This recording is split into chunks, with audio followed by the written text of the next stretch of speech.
जय हिंद, वंदे मातरम। स्वागत है आप सभी का free exam zone YouTube channel पर। दोस्तों, अगर आप बीपीएससी शिक्षक भर्ती 2.0 का एग्जाम देने वाले हैं तो लैंग्वेज पेपर से जिस प्रकार प्रश्न पूछे जाते हैं उनके आधार पर नए प्रश्नों को लेकर के आया हूं, तो आप लोग सेशन को जरूर लाइक कर दीजिएगा। तो चलिए आज का सेशन प्रारंभ करते हैं, यहां से आपको बहुत हेल्प मिलेगी। तो चलिए पहला प्रश्न देखते हैं। खिचड़ी पकाना मुहावरे का क्या अर्थ है? भोजन बनाना होगा, दाल चावल मिलाकर बनाना होगा, किसी षड्यंत्र की तैयारी करना, या फिर किसी के लिए खाना बनाना। तो यहां पर थर्ड ऑप्शन जो है किसी षड्यंत्र की तैयारी करना। खिचड़ी पकाने मुहावरे का अर्थ हो जाएगा किसी षड्यंत्र की तैयारी करना, आपको ध्यान रखना है। अगला प्रश्न है महोदय में कौन सी संधि है? तो महोदय की बात करें तो यहां पर जो राइट आंसर हो जाएगा गुण संधि। क्या हो जाएगा? गुण संधि हो जाएगा। कई बार आपको हमने बताया है कि जहां पर एक मात्राएं हों तो वहां पर जो है गुण संधि हो जाती बीच में। जहां पर दीर्घ संधि की बात करें तो आपको ध्यान रखना, जहां पर भी बड़ा आ का मात्रा, बड़ी ई का मात्रा और बड़ा उ का मात्रा हो तो ध्यान रखना वहां पर जो है दीर्घ संधि हो जाती है। और जहां पर भी अय का मात्रा हो जो, तो वहां पर वृद्धि संधि हो जाती है। तो यहां पर बात करें तो गुण संधि हो जाएगी, स्वर गुण संधि जहां पर हो जाएगी। ध्यान रखना है आपको। थर्ड ऑप्शन जिसने भी क्लिक किया है राइट हो जाएगा। अगला प्रश्न है उड़ती चिड़िया के पंख गिनना मुहावरे का सही अर्थ बताइए। तो अनुभवी होना, प्रतिभाशाली होना, चतुर होना या फिर असंभव कार्य करना। तो यहां पर जिसने भी फर्स्ट ऑप्शन अनुभवी होना का चयन किया है, उड़ती चिड़िया के पंख गिनना, इसका जो मुहावरे का सही अर्थ हो जाएगा अनुभवी होना हो जाएगा। ध्यान रखना है। अगला प्रश्न है आंख के अंधे नाम नैन सुख का सही अर्थ क्या होगा? आंख के अंधे नाम नैन सुख का सही अर्थ क्या होगा? तो इसका जो सही उत्तर हो जाएगा गुणों के विरुद्ध नाम का होना। फर्स्ट ऑप्शन जो है गुणों के विरुद्ध नाम का होना राइट आंसर हो जाएगा। ध्यान रखना दोस्तों, जिसने भी अब तक सेशन को लाइक नहीं किया प्लीज सेशन को लाइक कर दीजिए। अगला प्रश्न है निराधार में प्रयुक्त संधि बताइए। आपको संधि बताना है निराधार में। तो निराधार की बात करें तो यहां पर जो थर्ड ऑप्शन दिया हुआ विसर्ग संधि राइट आंसर हो जाएगा। ध्यान रखना है। नेक्स्ट क्वेश्चन है दोस्तों, हम इसकी पीडीएफ भी प्रोवाइड करवाएंगे तो आप लोग लास्ट तक वीडियो में जरूर बने रहिएगा। शिव की आराधना करने वाले को क्या कहते हैं? तो शिव की आराधना करने वालों को क्या कहते हैं? वैष्णव होगा, सिद्ध होगा, शक्ति होगा, फिर शैव होगा। तो ध्यान रखना है शिव की आराधना करने वाले को शैव कहते हैं। यहां पर डी ऑप्शन जो फोर्थ ऑप्शन है सही उत्तर हो जाएगा। ध्यान रखना है। अगला प्रश्न है जो ईश्वर में विश्वास रखता हो के लिए एक शब्द बताइए। तो दोस्तों ध्यान रखना जो ईश्वर में विश्वास रखता है के लिए जो एक शब्द हो जाएगा आस्तिक हो जाएगा। जो फोर्थ ऑप्शन आस्तिक है राइट आंसर हो जाएगा। और जो ईश्वर में विश्वास नहीं रखता है उसको जो है नास्तिक बोलते हैं। तो यहां पर फोर्थ ऑप्शन राइट हो जाएगा। जो ईश्वर में विश्वास रखता है के लिए एक शब्द हो जाएगा आस्तिक। आपको ध्यान रखना यहां पर राइट आंसर फोर्थ ऑप्शन हो जाएगा। अगला प्रश्न है दोस्तों, आप लोग राइट आंसर कमेंट जरूर करते रहिए। दो व्यंजन जब एक साथ मिलते हैं तो वह क्या कहलाते हैं?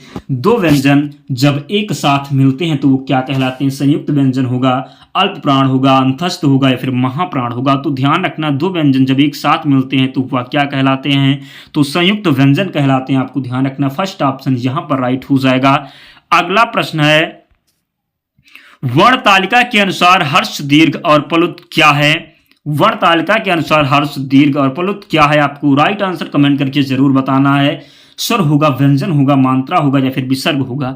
तो यहां पर राइट आंसर की बात करें तो यह ऑप्शन जो स्वर दिया हुआ है राइट आंसर हो जाएगा। वर्ण तालिका के अनुसार हर्ष दीर्घ और प्लुत को स्वर कहते हैं। आपको ध्यान रखना है राइट आंसर फर्स्ट ऑप्शन हो जाएगा। अगला प्रश्न है धार्मिक में कौन सा प्रत्यय होगा? धार्मिक में कौन सा प्रत्यय होगा? का होगा, इक होगा, मिक होगा या फिर धर्म होगा। तो ध्यान रखना धार्मिक की बात करें तो यहां पर एक प्रत्यय हो जाएगा।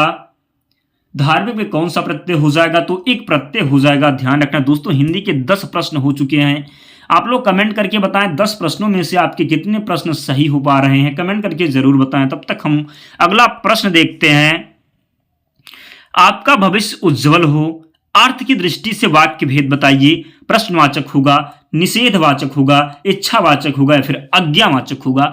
तो आपका भविष्य उज्जवल हो, अर्थ की दृष्टि से वाक्य भेद बताना है। तो यहां पर जिसने भी थर्ड ऑप्शन इच्छावाचक का चयन किया है, राइट आंसर हो जाएगा आपका भविष्य उज्जवल हो। यहां पर इच्छा व्यक्त की जा रही है, इसलिए यहां पर राइट आंसर इच्छावाचक हो जाएगा, ध्यान रखना है आपको। अगला प्रश्न है, तुम कहां जा रहे हो? तुम कहां जा रहे हो वाक्य का प्रकार स्पष्ट कीजिए। विधिवाचक होगा, निषेधवाचक होगा, प्रश्नवाचक होगा या फिर विस्मय बोधक वाक्य होगा। तो ध्यान रखना है, तुम कहां जा रहे हो, तो यहां पर प्रश्नवाचक हो जाएगा। कौन सा? तुम कहां जा रहे हो, तो प्रश्नवाचक वाक्य हो जाएगा, ध्यान रखना है आपको। थर्ड ऑप्शन यहां पर राइट हो जाएगा। जहां पर भी प्रश्न पूछे जाते हैं वैसे तो वहां पर हो जाता है प्रश्नवाचक। तो यहां पर तुम कहां जा रहे हो तो प्रश्नवाचक हो जाएगा, थर्ड ऑप्शन ध्यान रखना है। अगला प्रश्न है, बिहारी किसके लिए प्रसिद्ध है? आपको बताना बिहारी किसके लिए प्रसिद्ध है। कविता होगा, पद होगा, सवैया होगा या फिर दोहे होगा। तो राइट आंसर आप लोग कमेंट करके जरूर बताएं। तो बिहारी किसके लिए प्रसिद्ध है? तो ध्यान रखना इसका जो राइट आंसर फोर्थ ऑप्शन दोहे हो जाएगा। जिसने भी फोर्थ ऑप्शन का चयन किया उसका एक नंबर यहां से जरूर ऐड हो जाएगा। बिहारी किसके लिए प्रसिद्ध है? तो दोहे के लिए प्रसिद्ध है, ध्यान रखना है। कर्म कारक के लिए प्रयुक्त होने वाला चिन्ह बताइए। आपको कर्म कारक का चिन्ह बताना है, कारक चिन्ह बताना है कर्म का। तो आप लोग राइट आंसर कमेंट करके जरूर बताएं। कई बार इस प्रश्न को हमने बताया है, कई बार बता चुके हैं, तो आप लोग गलती बिल्कुल नहीं करेंगे। कर्म कारक के लिए प्रयुक्त होने वाला चिन्ह जरूर बताइए आप लोग। ने होगा, से होगा, के लिए होगा, फिर को होगा।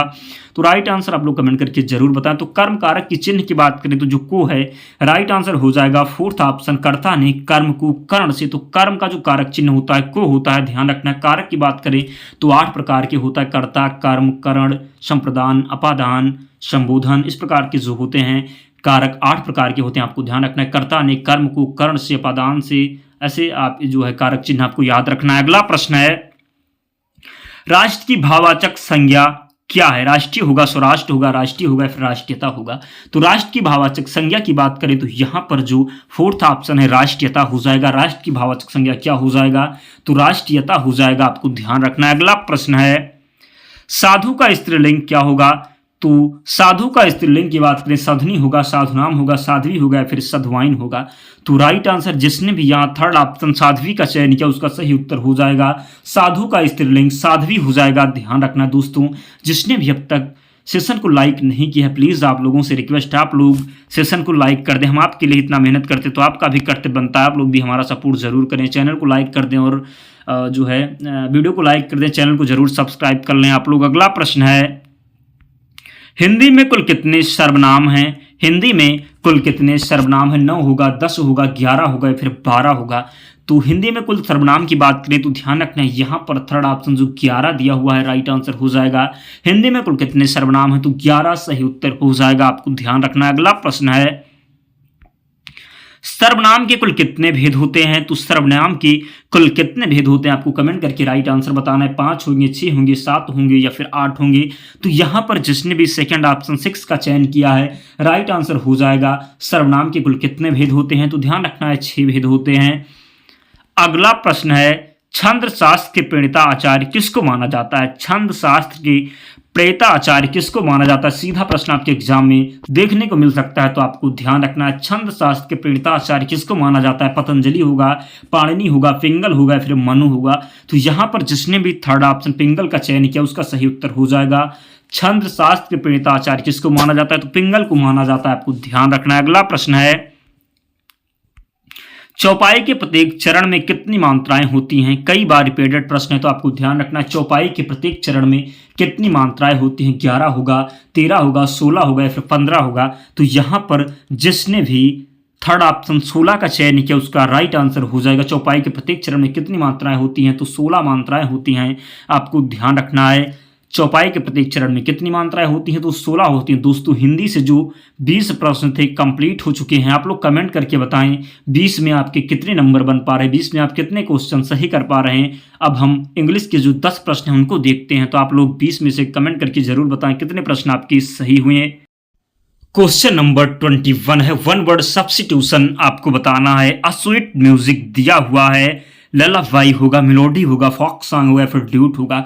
तो आ स्वीट म्यूजिक की बात करें तो आपको ध्यान रखना quiet gentle song sung to send a child to sleep.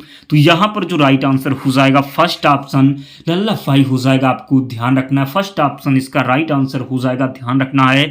अगला प्रश्न है a person who is pure and clean. Right answer आपको कमेंट करके जरूर बताना है। Person who is pure and clean, immaculate होगा, नीट होगा, क्लीन होगा या फिर इरेवोकेबल होगा। तो a person who is pure and clean की बात करें तो एक व्यक्ति जो शुद्ध और स्वच्छ है। तो इसका जो राइट आंसर हो जाएगा फर्स्ट ऑप्शन इमेकुलेट हो जाएगा, आपको ध्यान रखना। जिसने भी फर्स्ट ऑप्शन का चयन किया है उसका राइट आंसर हो जाएगा, ध्यान रखना। यहाँ पर a person who is pure and clean first option right हो जाएगा, ध्यान रखना है। अगला प्रश्न है decision that can not be taken back, one word substitution आपको बताना है। Decision that can not be taken back, irrevocable होगा, रिजिड होगा, ऑर्डर होगा, फिर ब्रीफ होगा। तो decision that can not be taken back, ध्यान रखें जो फैसला वापस ना किया जा सके तो उसको बोलते हैं जो है इरेवोकेबल बोलते हैं। फर्स्ट ऑप्शन जो दिया हुआ decision that can not be taken back, first option irrevocable right answer हो जाएगा, ध्यान रखना है। क्वेश्चन नंबर 24 है fear of strangers. Right answer आपको कमेंट करके जरूर बताना है। फियर ऑफ स्ट्रेंजर्स, अजनबियों से डर, जिससे अजनबियों से डर सीटोफोबिया होगा, हाइड्रोफोबिया होगा, जिनोफोबिया होगा या फिर हुफी होगा। तो राइट आंसर आप लोग कमेंट करके जरूर बताएं। तो फियर ऑफ स्ट्रेंजर्स को बोलते हैं, ध्यान रखना आपको, जिनोफोबिया। थर्ड ऑप्शन यहां पर राइट हो जाएगा, आपको ध्यान रखना है। अगला प्रश्न है एंटोनिम्स आपको बताना है। एग्जोटिक दिया हुआ है, तो एग्जोटिक की बात करें तो ध्यान रखना इसका मतलब होता है विचित्र। क्या होता है? विचित्र होता है, विशेष बोल सकते हैं। तो वंडरफुल होगा, कॉस्मोपॉलिटन होगा, इरेलीवेंट होगा, फिर कॉमन होगा। तो राइट आंसर इसके एंटोनिम की बात करें तो कॉमन हो जाएगा, क्योंकि इसका जो मतलब होता है सामान्य होता है। एग्जोटिक का मतलब विचित्र होता है, विशेष होता है। कॉमन का मतलब जो होता है सामान्य होता है। तो ध्यान रखना फोर्थ ऑप्शन यहाँ पर राइट हो जाएगा। अगला प्रश्न है क्वेश्चन नंबर 26 है विशियस का आपको एंटोनिम्स बताना है। गॉडली होगा, वर्चुअस होगा, सबलाइम होगा या फिर फ्रेंडली होगा। तो राइट आंसर आप लोग कमेंट करके जरूर बताएं। विशियस की बात करें तो इसका जो हिंदी में मतलब होता है, ध्यान रखना है आपको, दुष्ट होता है। क्या होता है? दुष्ट होता है। तो इसका आपको एंटोनिम्स बताना है, कह सकते हैं विलोम शब्द बताना है। तो आप लोगों का पता होगा वर्चुअस जो दिया हुआ है सेकंड ऑप्शन इसका राइट आंसर हो जाएगा, क्योंकि सेकंड मतलब अच्छा कह सकते हैं, भला कह सकते हैं। तो विशियस का जो एंटोनिम्स हो जाएगा सेकंड ऑप्शन वर्चुअस हो जाएगा, आपको ध्यान रखना है। अगला प्रश्न है हम्बल दिया हुआ है। हम्बल का आपको एंटोनिम्स बताना है। तो राइट आंसर आप लोग कमेंट करके जरूर बताएं। हम्बल की बात करें रिच होगा, पावरफुल होगा, हठी होगा या फिर स्ट्रांग होगा। तो हम्बल का जो मतलब होता है विनम्र होता है। क्या होता है? विनम्र होता है, ध्यान रखना है। विनम्र होता है, आपको ध्यान रखना है। तो इसका जो एंटोनिम्स आपको बताना है। तो थर्ड ऑप्शन जो हठी दिया हुआ है राइट आंसर हो जाएगा, ध्यान रखना है आपको। क्वेश्चन नंबर 28 है डेंस दिया हुआ है। डेंस का आपको एंटोनिम्स बताना है। स्कार्स होगा, स्लिम होगा, स्पार्स होगा या फिर लीन होगा। तो राइट आंसर आप लोग कमेंट करके जरूर बताएं। तो डेंस की बात करें तो इसका हम बोल सकते हैं घना बोल सकते हैं, जो इसका मतलब हो सकता है घना हो सकता, ठोस हो सकता, अधिक हो सकता। तो राइट आंसर आप लोग कमेंट करके जरूर बताएं। डेंस का आपको मतलब हमने बताया, ठोस बोल सकते, अधिक बोल सकते, घना बोल सकते। तो सही उत्तर आप लोग इसका बताएं। तो राइट आंसर यहां पर जिसने भी स्कार्स का चयन किया है राइट आंसर हो जाएगा, क्योंकि इसका जो मतलब होता है कमी होता है, ध्यान रखना। इसका जो मतलब होता है कमी होता है। तो राइट आंसर इसका जो है फर्स्ट ऑप्शन हो जाएगा। अगला प्रश्न देखते हैं। Naina did not disclose the fact dash dash her husband. Naina did not disclose the fact dash dash her husband. तो राइट आंसर आप लोग कमेंट करके जरूर बताएं। टू होगा, बाई होगा, फ्राम होगा या फिर आन होगा। तो यहां पर बात करें टू जिसने भी चयन किया, Naina did not disclose the fact to, क्या हो जाएगा? फैक्ट के साथ टू हो जाएगा। Naina did not disclose the fact to her husband. तो यहां पर फर्स्ट ऑप्शन राइट हो जाएगा, ध्यान रखना है। अगला प्रश्न है stay your limits. Stay your limits test stay dash dash your limit within होगा, इन होगा, एट होगा, फिर ऑन होगा। तो यहाँ पर जिसने भी फर्स्ट ऑप्शन विद इन का चयन किया है राइट आंसर हो जाएगा stay with in your limit. दोस्तों 30 प्रश्न थे, 30 प्रश्न कंप्लीट हो गए। आप लोग कमेंट करके बताएं 30 में आपके कितने नंबर बने, आप लोग कितने प्रश्न सही कर पाए, कमेंट करके जरूर बताएं। इसकी पीडीएफ के लिए दोस्तों आप लोग टेलीग्राम चैनल से जुड़ जाना, लिंक डिस्क्रिप्शन बॉक्स में है, या आप टेलीग्राम पर जाकर के सर्च कर लेना फ्री एग्जाम जोन, आपको चैनल मिल जाएगा, आप लोग ज्वाइन हो जाना, वहां पर पीडीएफ आपको प्राप्त हो जाएगी दोस्तों। तो मिलते हैं अगले वीडियो में, तब तक पढ़ते रहिए, ध्यान रखिए अपना, स्वस्थ और सुरक्षित रहिए। जय हिंद।